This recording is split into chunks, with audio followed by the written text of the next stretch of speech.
오늘 우리에게 주시는 하나님의 말씀은 로마서 2장입니다. 그러므로 남을 심판하는 사람이여, 그대가 누구이든지 죄가 없다고 변명할 수 없습니다. 그대는 남을 심판하는 일로 결국 자기를 정죄하는 셈입니다. 남을 심판하는 그대도 똑같은 일을 하고 있기 때문입니다. 하나님의 심판이 이런 일을 하는 사람들에게 공정하게 내린다는 것을 우리는 압니다. 이런 일을 하는 사람들을 심판하면서 스스로 그런 일을 하는 사람이여, 그대는 하나님의 심판을 피할 수 있을 줄로 생각합니까? 아니면 하나님께서 인자하심을 베푸셔서 그대를 인도하여 회개하게 하신다는 것을 알지 못하고 오히려 하나님의 풍성하신 인자하심과 너그러우심과 오래 참으심을 업신여기는 것입니까? 그대는 완고하여 회개할 마음이 없으니 하나님의 공정한 심판이 나타날 진노의 날에 자기가 받을 진노를 스스로 쌓아 올리고 있는 것입니다. 하나님께서는 각 사람에게 그가 한 대로 갚아주실 것입니다. 참으면서 선한 일을 하여 영광과 존귀와 불멸의 것을 구하는 사람에게는 영원한 생명을 주시고, 이기심에 사로잡혀서 진리를 거스르고 불의를 따르는 사람에게는 진노와 분노를 쏟으실 것입니다. 악한 일을 하는 모든 사람에게는 먼저 유대 사람을 비롯하여 그리스 사람에게 이르기까지 환난과 고통을 주실 것이요, 선한 일을 하는 모든 사람에게는 먼저 유대 사람을 비롯하여 그리스 사람에게 이르기까지 영광과 존귀와 평강을 내리실 것입니다. 하나님께서는 사람을 차별함이 없이 대하시기 때문입니다.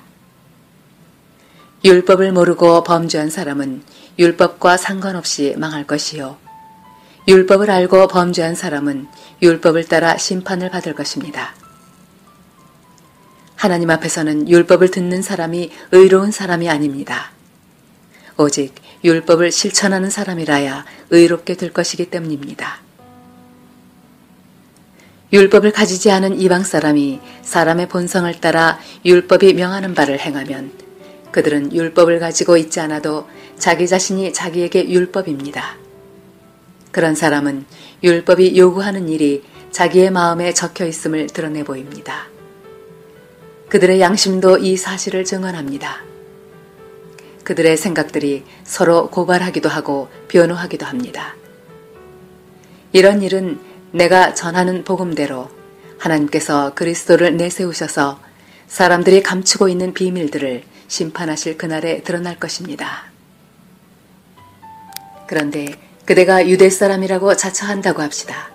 그래서 그대는 율법을 의지하며 하나님을 자랑하며 율법의 가르침을 받아서 하나님의 뜻을 알고 가장 선한 일을 분간할 줄 알며 눈먼 사람의 길잡이요 어둠 속에 있는 사람의 빛이라고 생각하며 지식과 진리가 율법에 구체화된 모습으로 들어있다고 하면서 스스로 어리석은 사람의 스승이요 어린아이의 교사로 확신한다고 합시다.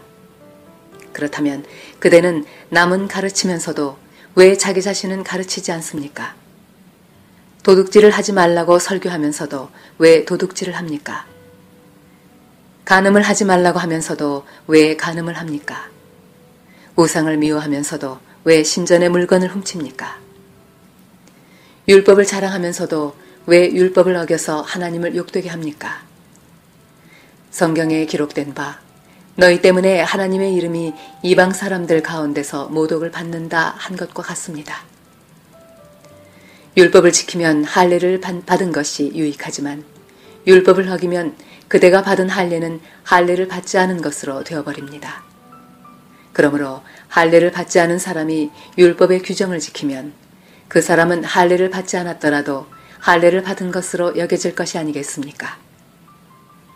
그리고 본래 할례를 받지 않았더라도 율법을 온전히 지키는 사람이 율법의 조문을 가지고 있고 할례를 받았으면서도 율법을 범하는 사람인 그대를 정죄할 것입니다.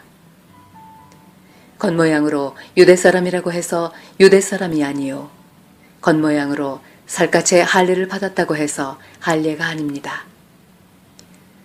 오히려 속사람으로 유대 사람이니가 유대 사람이며 율법의 조문을 따라서 받는 할례가 아니라 성령으로 마음에 받는 할례가 참 할례입니다.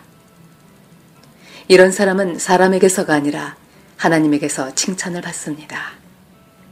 아멘.